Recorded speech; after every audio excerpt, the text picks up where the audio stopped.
Assalamualaikum warahmatullahi wabarakatuh. Perkenalkan, nama saya Rohan Rahman Zurina dari Teknik Elektro. Pada kesempatan kali ini, saya ingin menjelaskan kepada teman-teman semua tentang soal-soal yang ada pada ujian tengah semester kemarin nih, teman-teman. Jadi saya di sini ingin mereview ya soal-soal yang sudah ada kemarin, review kembali soal-soal yang ada pada ujian tengah semester, yang dimana di sini ada 3 soal ya yang berbeda-beda, teman-teman. Langsung lanjut ke pembahasannya. Baik, kita mulai dulu untuk soal yang pertama ya, teman-teman. Di soal pertama ini ada sebuah batang A memiliki muatan yang terdistribusi merata dengan total muatan 30 C. Batang tersebut berada di sepanjang titik minus 6, minus 5 meter sampai dengan titik 19, minus 5 meter. Sebuah muatan titik B sebesar 2,5 berada di koordinat 0,3. Nah, sekarang yang ditanyakan adalah yang pertama nih. Kita mulai dari yang pertama dulu ya. Gambarkan kondisi tersebut dan tentukan total vektor medan listrik pada titik 3,7 meter. Selanjutnya, bila pada titik 3,-7 diletakkan muatan C sebesar minus 3, tentukan vektor gaya yang dialami oleh muatan tersebut. Dan yang ketiga adalah, bila ingin membuat muatan C tetap diam, maka tentukan besar muatan tambahan dan posisinya. Solusinya tidak tunggal, silakan diatur jumlah atau jenis muatan. Jadi, kita akan mulai pada soal yang pertama ya, teman-teman. Sebelum itu, kita akan bedah sedikit tentang soalnya, tentang apa yang ditanyakan. Yang pertama, ini sudah jelas, kita disuruh untuk menggambarkan kondisi dan juga menentukan total vektor, oke. Terus yang kedua adalah, bila pada titik 3,-7 diletakkan muatan sebesar minus 3, vektor gaya yang dialami. Maka yang kedua ini kita akan mencari vektor gaya yang dialami. Terus yang ketiga, bila ingin membuat muatan C tetap diam, maka tentukan besar muatan tambahan dan posisinya. Jadi yang C ini kita disuruh mencari solusinya, itu terserah kita ya. Tidak ditentukan oleh soalnya, tapi kita harus cari besar muatan dan tambahan atau posisinya ya. Itu terserah kita solusinya, teman-teman. Oke, lanjut saja. Kita ke pembahasan dari soal-soalnya ya. Jadi di sini saya sudah mencoba untuk menjawab, teman-teman. Saya sudah coba untuk mengilustrasikan juga dari soal-soal yang ada di atas ini. Dan kemudian ini adalah ilustrasinya. Tadi kita coba ini ya, coba kita bedah dikit-dikit ya, apakah ilustrasinya ini benar apa tidak.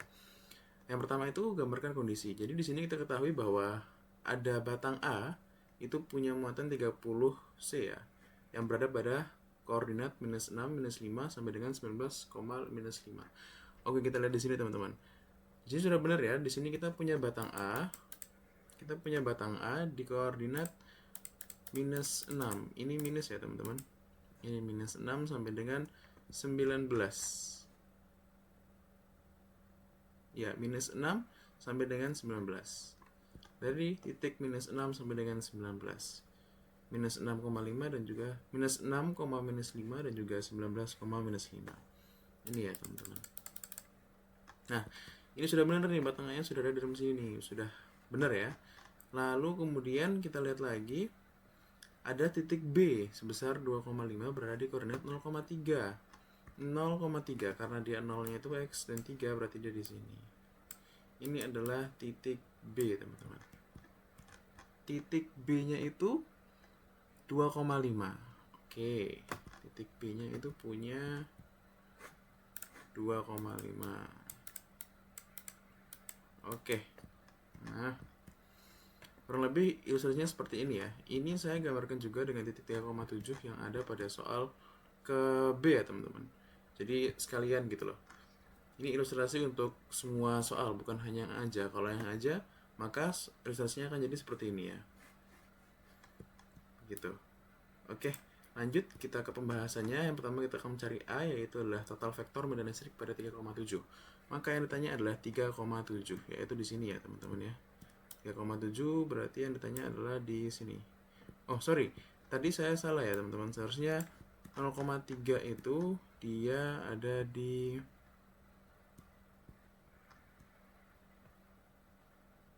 di sini. Ini teman-teman, di sini. 0,3 karena 0-nya itu adalah X dan juga Y-nya itu adalah 3, berarti 0,3 di sini. Ini adalah titik B ya, teman-teman. Ini adalah titik B. Ini kita hapus dulu. Dia itu punya muatan 2,5. 2,5. Nah, oke. Sekarang kita akan mencoba untuk mencari yang A terlebih dahulu ya, yaitu adalah total vektor medan listrik ya.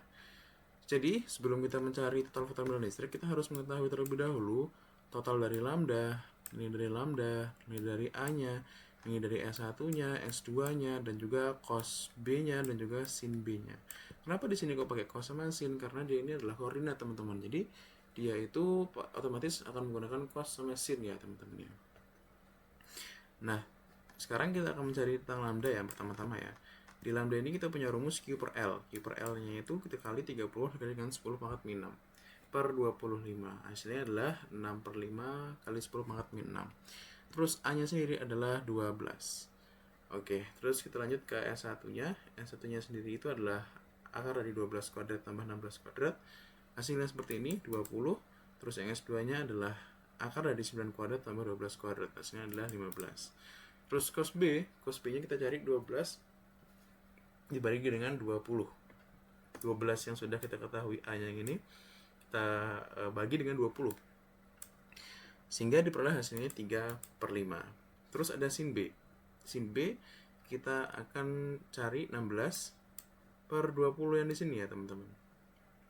16 yang di sini maksudnya. Nah, 16 yang di sini itu adalah hasil dari pertengahan antara batang A. Tengah-tengah antara batang A itu adalah 16. Sehingga 16 per 20 adalah 4 per 5. Kemudian kita cari lagi cos dari alfa itu adalah 12 per 15 sama dengan 4 per 5. Dan sin alfa itu adalah min 9 per 15 sama dengan 3 per 5.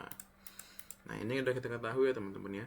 Sekarang kita sudah mengetahui semuanya. Dan sekarang kita akan mencari batang A ya, teman-teman, terlebih dahulu. Rumusnya adalah ini. Nah, rumusnya ini, teman-teman, saya dapatkan dari PPT-nya Pak Roni.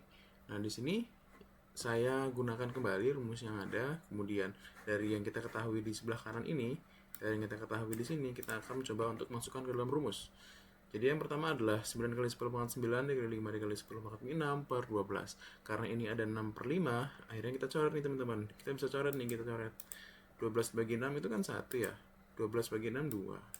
Akhirnya 9 kali 10 pangkat 9 per 1 per 5 dikali 10 pangkat 6 per 2. Saya coba untuk menggabungkan semuanya jadi per 5 semua, karena untuk penyamakan penyebut akhirnya hasilnya adalah seperti ini. Min 1 per 5i plus 7 per 5i J. Nah, ini adalah hasil dari penjumlahannya ya. Per peran yang ada atas ini hasilnya di bawah. Terus kita kalikan dengan ke sampingnya ya. Kalikan dengan cos B min cos alpha I sin B min sin alpha J gitu ya. Kenapa aku pakai I sama J? Ini adalah koordinat ya, teman-teman. Karena yang ditanya adalah soal koordinat, maka jawabannya juga harus koordinat, teman-teman. Seperti itu. Kemudian ini adalah hasil penjumlahannya dari yang di atas ini. Terus kita coba untuk dikalikan ya. Ini 9 kali 10. Terus kita kalikan dengan yang sebelah kanannya. Ini kita kalikan, hasilnya adalah min 9 per 50i ditambah dengan 6 3 per 50. Kenapa 50? Karena kita samakan penyebut ya, teman-teman, jadinya 50 seperti itu. Ini bisa kita tulis juga seperti min 9i ditambah 63j.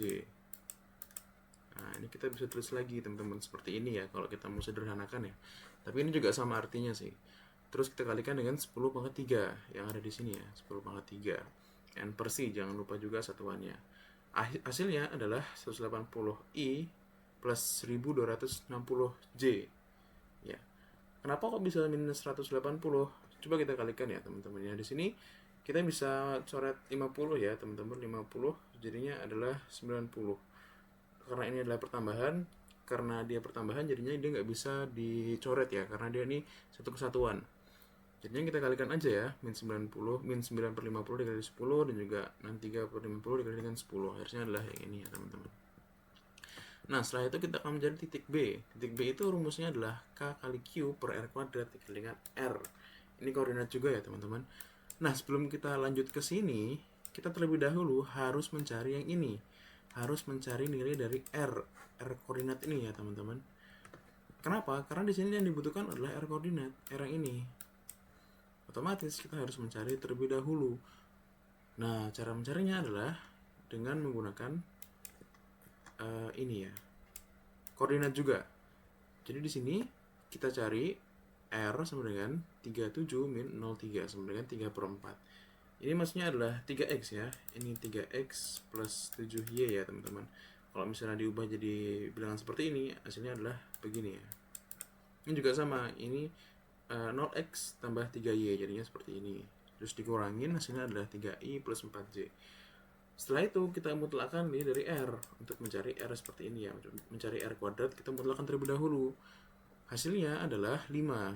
Mutlak itu artinya adalah akar dari 3 kuadrat plus 4 kuadrat.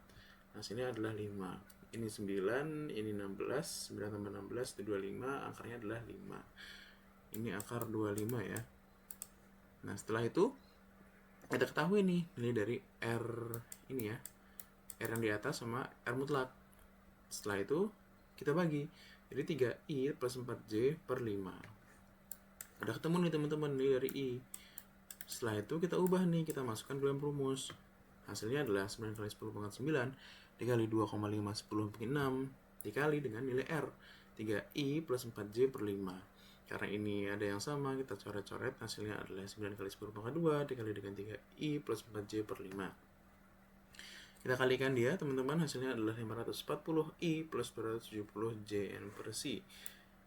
Nah, karena ditanya adalah total, yang A total ya, total vektor, maka kita akan menghitung E total. Kita akan menghitung E total, yang dimana E total itu adalah pertambahan dari EBA plus EB. Karena kita sudah ketahui tadi yang ini, dari nilai B itu adalah 540I plus 720J, dan nilai dari titik A itu adalah 180I plus 1260J. Kita jumlahkan teman-teman. Kita jumlahkan dengan perkalian dot. Kita pakai perkalian dot ya. Ini kali dot. Kali dot artinya adalah kita kali yang punya variabel yang sama. I dikali I, J dikali J. Jadi, ditambah, mohon maaf.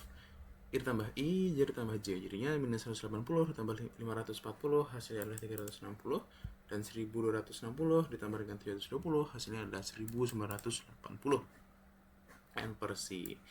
Yang A kita sudah ketahui ya, kita sudah ketemu di sini nilainya adalah 360 dengan tambah dengan 1980. Jadi yang A sudah ketemu ya teman-teman. Sekarang kita akan lanjut ke yang B. Nah, di B ini yang ditanya adalah bila pada titik 3,-7 diletakkan muatan C sebesar -3. Tentukan vektor gaya yang dialami oleh muatan tersebut. 3 sama -7. Oke. Karena yang ditanya adalah 3 sama -7, maka kita akan menggunakan persamaan F sama dengan Q dikali dengan E. Nah, di sini kita sudah ketahui nilai dari Q dan juga F, maka kita tinggal 3 masukkan aja. Jadi di sini kita kalikan ya, -3 dikali 10 pangkat -6 dikali dengan 360 I ditambah 1980 J. Kenapa kok ditambah sama yang ini? Karena yang ini kan nilai dari batang A ya. Dan itu adalah ada sangkut pautnya gitu loh. Jadi antara yang pertanyaan B dan juga batang A. Sehingga kita tambahkan, kita jumlahkan. Setelah itu hasilnya adalah 1080I minus 5940 J dikali dengan 10 pangkat min 6. Kita coba untuk dikalikan dengan 10, hasilnya adalah 1,08I. Kita kurangi minusnya ya. Ini minus 6 jadinya minus 3. Jadinya 1,8 dan juga 5,94 J. Dikali dengan 10 pangkat min 3. Ini hasilnya nomor B ya teman-teman. Ini yang B. Ini yang A. Kita lanjut ke yang C. Seharusnya di sini 3 ya, mohon maaf sebelumnya. Di sini mungkin saya salah tulis. Di sini seharusnya adalah titik 3,7. Kenapa titik 3,7? Karena yang ditanya adalah bila ingin muatan C tetap diam. Yang artinya C tetap diam ada pada 3,7 di sini ya. C-nya tetap diam sesuai dengan ilustrasi yang ada pada halaman B. Karena dia posisinya diam, maka akan diam di sini 3,7. Nah, setelah itu 3,7 kita akan mencari koordinat E terlebih dahulu. E-nya kan 360 dikali min E. Terus gunakan rumus yang ini. Hasilnya adalah 360. Hasilnya adalah ini 160 NC. Tinggal kita masukkan ya teman-teman. K-nya itu nilainya adalah 360 dikali dengan R kuadrat. R kuadratnya adalah 2. K-nya adalah 9 kali 10 pangkat 9. Hasilnya adalah 160 NC. Ini kita ubah sama dengan NC ya. Ini persamaan dari NC ya teman-teman. Ini sama artinya dengan NC gitu. Selanjutnya kita cari yang nilai dari J. Ini kan tadi yang I sudah ya 360. Sekarang tinggal cari yang J. Nah, ini sebenarnya teman-teman 3,7. Ini kenapa pilih 3,7 juga? Karena ini kita sudah tahu nilainya. Kita sudah tahu nilai dari 3,7, 360 dan juga 1980. Tinggal kita cari saja ya nilai dari C tetap diam itu. Jadinya kita ketahui di sini bahwa nilainya itu adalah 1980 minus J. Kita masukkan dalam rumus yang ini, yang di sini hasilnya adalah 880. Di sini 1980 dengan 9 tuh bisa dibagi, jadi kita bagi aja. Ini 1, ini 220. Sehingga 220 dikali 4 dibagi 9 pangkat 10, hasilnya adalah 880 NC. Nah, begini hasilnya teman-teman untuk soal yang ke C. Jadi nomor 1 kita sudah selesai ya teman-teman. Pada soal nomor 1, sekarang kita akan lanjut kepada soal yang nomor 2. Nah, nomor 2 ini kita punya rangkaian listrik tersusun atas dua kapasitor yang dimana disusun secara paralel. Kapasitor A berupa dua silinder konduktor tipis memiliki jari-jari 2 cm dan 4 cm dengan pasangan muatan 8 NC dan ada bahan dielektrik dengan nilai K sama dengan 2. Kapasitor B berupa dua bola konduktor tipis memiliki jari-jari 3 cm dan 6 cm dengan pasangan muatan 0,8 NC. Yang ditanya adalah potensial dan kapasitansi pada masing-masing kapasitor dan juga kapasitansi total dan energi total yang tersimpan pada rangkaian kapasitor. Oke, kita lanjut ke nomor 2 ya. Di sini saya sudah menggambarkan ilustrasinya ya teman-teman ya. Jadi sesuai yang diminta soal, yaitu ada dua rangkaian paralel ya, seperti ini. Ini maaf kalau misalnya gambarnya salah ya. Terus dia juga ada ini, ada dua kapasitor. Di sini ada kapasitor ya, di sini ada kapasitor 1, di sini ada kapasitor 2. Yang dimana kapasitor A itu berupa silinder konduktor tipis ya, yang punya jari-jari itu 2 dan 4. Terus ada juga dua bola konduktor tipis ya, jari-jarinya adalah 3 dan juga 6. Jadi bisa kita gambarkan di sini, kita punya rangkaian. Di sini ada rangkaian 1. Kita gambarkan saja di sini itu seperti ini ya. Tabung ya. Silinder ya, mohon maaf. Silinder, ini ada 1. Lalu di sini kita punya satu lagi. Kita anggap saja ini sebagai bola. Oke, terus kita gini kan. Nah, kita punya rangkaian paralel ya teman-teman. Ini adalah paralel. Oke, sudah kita ketahui dan kemudian di sini itu dia punya jari-jari. Jari-jari yang pertama itu 2 dan juga 4. Jadi di sini dia punya 2, di sini dia punya 4. Jari-jari yang lingkaran itu ada 3 dan juga 6. Di sini ada 3, di sini ada 6. Oke. Sekarang kita tanya adalah potensial dan kapasitansi pada masing-masing kapasitor. Berarti kita tanya itu, kita harus cari itu adalah potensial dan kapasitansi dari yang A dan juga potensial dan kapasitansi dari yang B. Untuk itu, kita perlu ketahui terlebih dahulu nilai dari R1, R2 dan juga Q dari masing-masing kapasitor. Nah, di sini sudah saya tuliskan, di sini sudah ada ya. R1 dari ini yang pertama adalah ini ya. Yang pertama itu adalah bola ya, teman-teman. Di sini adalah bola, oke. Nah, di sini ada bola yang pertama itu. Kita ketahui jari-jari satunya adalah 3 cm, jari-jari duanya adalah 6 cm, dan Q-nya adalah 0,8 NC. 0,8 ya, bener ya. Terus kita ubah jadi kali dengan 10 minus 2, karena ini kan NC ya, NC itu kan persamaannya 10 minus 2. Terus juga 6 juga sama, dikali dengan 6 kali 10 pangkat min 3. Ini kita ubah ke meter ya teman-teman, karena awalnya kan senti ya, jadi ke meter. Terus ini juga sama ya, 0,8 NC artinya adalah 0,8 kali 10 pangkat min 9. Setelah itu, kita cari nilai dari V8-nya ya. Nah, di V8-nya ini kita ketahui rumus yang ini. Kalau udah diketahui rumusnya, tinggal kita masukkan ke rumusnya ya teman-teman. Jadi 9 kali 10 dikali 0,8 dikali 10 pangkat min 9, terus dikali dengan 6 minus 3. Yang jari-jari yang ini dikurangi dikali dengan 10 minus 2 ya. Terus dibagi dengan 3 dikali 6 dikali 10 pangkat minus 2 dikali 10 pangkat minus 2. Nah, seperti itu ya teman-teman. Hasilnya adalah 120 volt. 120 volt ini adalah hasil perkalian dari 1,2 dikali 10 pangkat 2. Udah ketemu ya, hasilnya V8-nya adalah 120 volt. Kemudian kita harus mencari terlebih dahulu nilai dari CB-nya ya teman-teman. Nah, CB-nya ini itu dia punya rumus QV sama dengan 0,8 kali 10 pangkat 9 ya, minus 9 ya per 120. Kita coba kecilkan, hasilnya adalah 2 per 3 kali 10 pangkat minus 11. Nah, seperti itu ya teman-teman. Oh ya, sebelum kita mencari nilai dari V dan C, kita harus mengetahui terlebih dahulu nilai dari V dan juga C1. Karena kan V8 ya, ini kan CB ya, jadi kita harus tahu terlebih dahulu nih nilainya ini berapa. Dengan rumus yang seperti ini, kita masukkan ke dalam rumusnya, sehingga kita ketahui kalau V-nya sama dengan 99,91 dan C-nya adalah 16,03. Oke, kita lanjut ke kapasitor yang kedua. Ini kita sudah ketahui bola. Ini juga sekarang kita akan mencari yang nilai dari silinder. Ini yang bola, ini yang silinder ya teman-teman. Ini yang silinder. Oke. Kita ketahui jari-jari satunya adalah 2. Jari-jari duanya adalah 4, Q-nya adalah 8 dan K-nya adalah 2. Di sini kita tidak diberikan petunjuk bahwa tingginya berapa ya, L-nya itu berapa. Sehingga kita asumsikan bahwa L-nya itu adalah 1. Kenapa ambil 1? Karena itu yang paling mudah kita hitung. Kalau misalnya kita ambil yang lain, nanti akan jadi ribet ya perhitungannya. Sehingga di sini saya mencoba untuk mengasumsikan L-nya sama dengan 1. Setelah kita ketahui R1, R2, Q dan juga K-nya, kita masukkan ke dalam rumus VO sama dengan 1 per 2 Pi IO ya. Kita kalikan dengan Q per L dikali ln B per A. Setelah kita ketahui yang sudah kita cari di atas, kita tuh tinggal masukkan aja ya. Masukkan ke dalam rumusnya sehingga diketahui 15 kali 10 pangkat 9 dikali dengan 8 kali 10 pangkat 9 per 1 karena L yang sama dengan 1 di sini dikali dengan ln 4 per 2. 4 per 2 ini kan 2, jadi ln 2. Hasilnya 18 kali 8 kali 10 pangkat 9, jadi hanya 144 ln 2. Ln 2 itu hasilnya 144 ln 2 itu adalah 99,8132. Nah, jadi kita ketahui potensial dan kapasitansi masing-masing kapasitor. Yang bola itu adalah 2 per 3 kali 10 pangkat minus 11 Fahrenheit.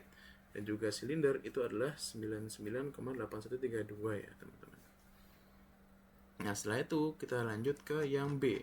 Yang B kita disuruh mencari tentang kapasitansi total dan energi total yang tersimpan pada rangkaian kapasitor. Oke. Yang pertama ya, kita harus mencari kapasitansi total.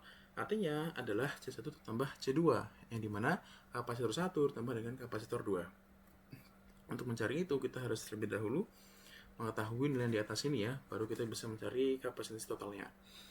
Dari nilai di atas, tinggal kita tambahkan nih teman-teman, dari yang di atas ini dan juga yang di bawah sini. Hasilnya adalah 2 per 3 kali 10 pangkat minus 11 dikali dengan 16,03 dikali 10 pangkat minus 11.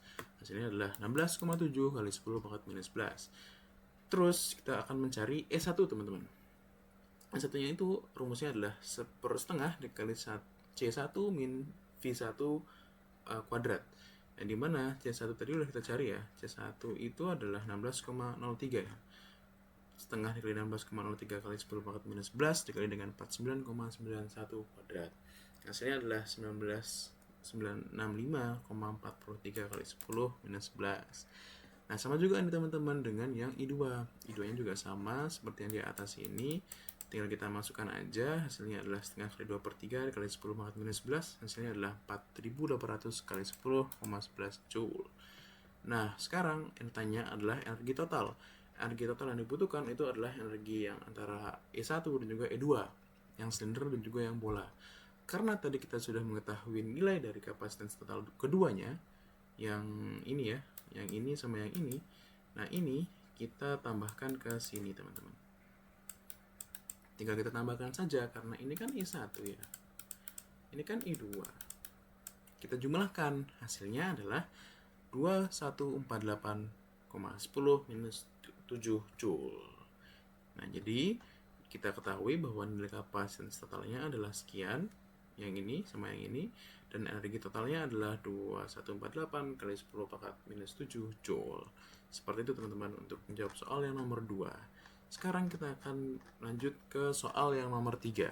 Nomor 2 kita sudah selesai, kita ke soal yang nomor 3. Nah, ini ada rangkaian listrik ya, teman-teman. Ada 3 resistor di sini.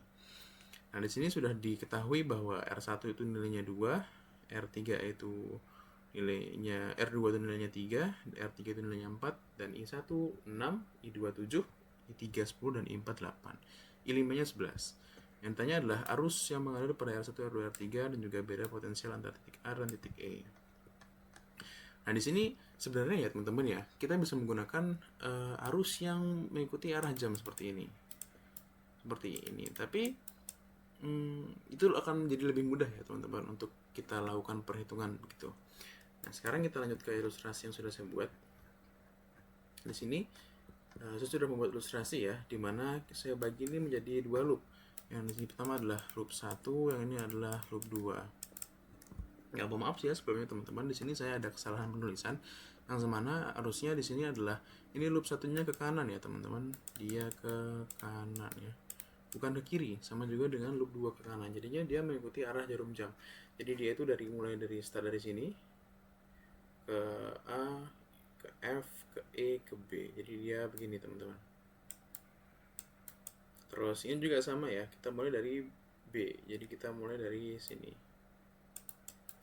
Itu kayak begini loh, ini begini terus ke B lagi. Ini juga sama, kita mulai dari sini, ini begini terus ke A lagi gitu teman-teman. Oke, kita lanjut ke persamaannya ya. Karena ini loopnya ke kanan, kita ambil dari sini. Ini kan E5 ya, kenapa minus? Sekarang kita ambil dari sini. Jadi kita ke arah ke kanan, minus E5 ditambah I1 R1 ditambah I1 R2 ya. Terus ditambah I1, ditambah dengan I2 R2 ditambah dengan I4. I4 yang di sini.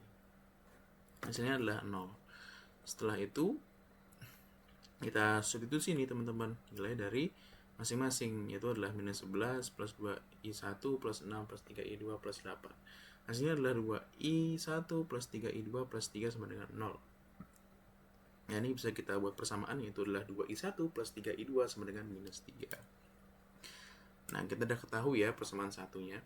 Kemudian kita lanjut ke loop yang kedua. Nah, loop yang kedua ini adalah ke kanan. Oh ya, loop 1 dan loop 2 itu kita gunakan persamaan hukum Kirchhoff 2. Yang dimana di hukum Kirchhoff 2 itu adalah arus itu mengalir sesuai dengan arah alirannya. yang dimana di sini kita menggunakan rumus KVL ya, sama-sama menggunakan rumus KVL. Yang di loop 2 kita mulai dari yang B, kita mulai dari sini, B ke E ke D ke C, balik lagi ke B. Nah, dimana di sini itu adalah minus E4 minus I2 R2 lewat sini ya teman-teman. Jadi ini minus, ini plus, ini juga sama, ini minus, ini plus. Jadinya minus I4 minus I2 R2 plus I2 plus I3 R2 plus I5 ya, sama dengan 0. Kita masukkan lagi, I4 nya adalah minus 8, R2 nya adalah minus 3, terus I2 nya adalah 7, plus R3 nya kan 4 I3 plus I5 nya 10. Dari mana kok dapat angka seperti ini? Ini angkanya kita dapat dari soal-soal yang tadi ya teman-teman, yang ada di atas. Hasilnya adalah seperti ini, seperti itu.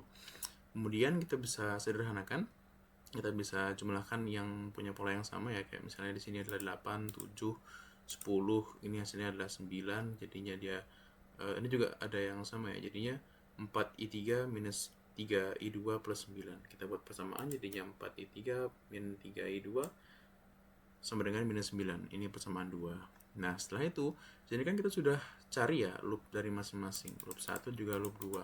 Nah, tapi kita harus mengetahui bahwa di sini ada current yang dimana dia itu ini teman-teman, dia itu menganut hukum KCL atau hukum dari Kirchhoff 1, yang dimana hukum Kirchhoff 1 itu dia arus yang masuk sama dengan arus yang keluar. Karena di sini ada hukum Kirchhoff 1, kita gunakan KCL. Kita gunakan KCL ya, Kirchhoff 1. Yang dimana persamaannya adalah I1 sama dengan I2 plus I3. Jadi itu adalah I1 yang masuk sama dengan I2 plus I3. Karena arus yang masuk sama dengan arus yang keluar. Setelah kita ketahui persamaannya, ini adalah persamaan 1, ini adalah persamaan 2, dan ini adalah persamaan 3. Oke, setelah itu kita lakukan substitusi dan juga eliminasi, teman-teman. Yang pertama di sini saya melakukan eliminasi substitusi di 1 ke 3 ya. Jadi di satu ini saya melakukan substitusi 1 ke 3, yang dimana 1 itu adalah 2i1 plus 3i2 sama dengan min 3. Yang ketiga itu adalah i1. Jadi kita ubah i1 sama dengan i2 plus i3. Hasilnya adalah 5i2 plus 2i3 sama dengan minus 3. Ini dijadikan sebagai persamaan 4. Nah, sekarang kita akan eliminasi persamaan 4 dan juga 2. Kenapa? Karena di sini ada i3 yang sama nih. Kita mencari nilai dari i2 terlebih dahulu ya, teman-teman. Nah, di sini karena i3-nya sama, kita eliminasi. Caranya adalah mengalihkan keduanya ini sehingga i3-nya itu punya nilai yang sama, nilai koefisien yang sama. Kalau dia sama nilai koefisiennya, kita bisa coret, kita kurangi dan kita jumlahkan ya, kita coret begitu. Hasilnya adalah 10 min minus 3. Jadi 13i2 sama dengan 3. Ini min 6 dikurangi dengan min 9, hasilnya adalah 3, jadi 3/13.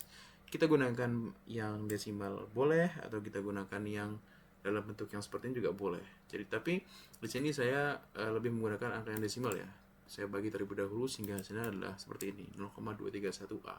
Setelah kita ketahui nilai dari yang ini, kita lakukan substitusi, teman-teman. Saya kemudian substitusinya ke yang kedua. Kenapa ngambil yang kedua? Karena ini lebih gampang ya, teman-teman ya.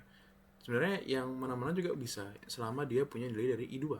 Setelah itu saya substitusi ke persamaan kedua, yang dimana I2-nya kita ganti sebagai 3/13.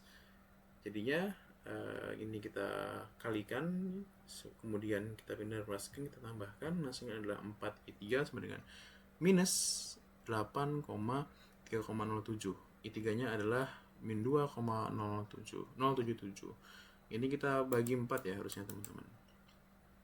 Terus setelah kita ketahui 3, kita substitusi ke persamaan 3, yang dimana persamaan 3 itu adalah I1 sama dengan I2 plus I3, yang artinya I1 itu adalah penjumlahan dari I2 dan juga I3. I1-nya kita jumlahkan 0,231, kita tambahkan dengan minus 2,077. Kita tambahkan ya, karena di sini adalah minus ketemu plus ketemu minus, hasilnya adalah minus, jadi kita minus 1,846A. Sehingga kita ketahui bahwa nilai dari semuanya adalah seperti ini. Yang I1-nya adalah minus 1,85, I2-nya adalah 0,23, dan I3-nya adalah minus 2,08. Setelah kita ketahui, teman-teman, semua nilai-nilainya, kemudian pertanyaan A sudah bisa kita jawab. Nilainya adalah demikian. Ini pertanyaan A ya. Kemudian kita lanjut ke pertanyaan yang B, di mana ditanya adalah beda potensial antara titik A dan titik E. Nah, beda potensial itu rumusnya adalah jadi kalau yang tanya A ke E, berarti kita cari beda potensial yang hanya A dan E ya, VAE. A ke E yang di sini berarti. Yang di sini ya, teman-teman. Nah, rumusnya adalah minus E5 plus I1R1 plus I1. Nah, VAE kita tadi ketahui bahwa min E5-nya kan minus 11 ya. I1R1-nya adalah minus 1846 dikali dengan 2 ditambah dengan 6. I1 kan udah tahu tadi ya. I1 itu kan minus 1,85 ya. Sebenarnya ini 85 kita bisa bulatkan ya, tapi saya pakai 1,846 saja. Nah, setelah itu VAE sama dengan minus 11 minus 3,692 dikali 2 ya, tambah dengan 6. Hasilnya VAE adalah minus 692 volt. Jadinya VA sampai VE adalah minus 8,69. Seperti itu, teman-teman. Baik, teman-teman semua, mungkin ini saja yang bisa saya sampaikan ya. Ini saja yang bisa saya jelaskan untuk pertemuan kali ini. Mohon maaf sebelumnya apabila ada kesalahan penulisan atau ada kesalahan perhitungan. Saya mohon maaf. Wabillahi taufiq wal hidayah. Assalamualaikum warahmatullahi wabarakatuh. Dadah.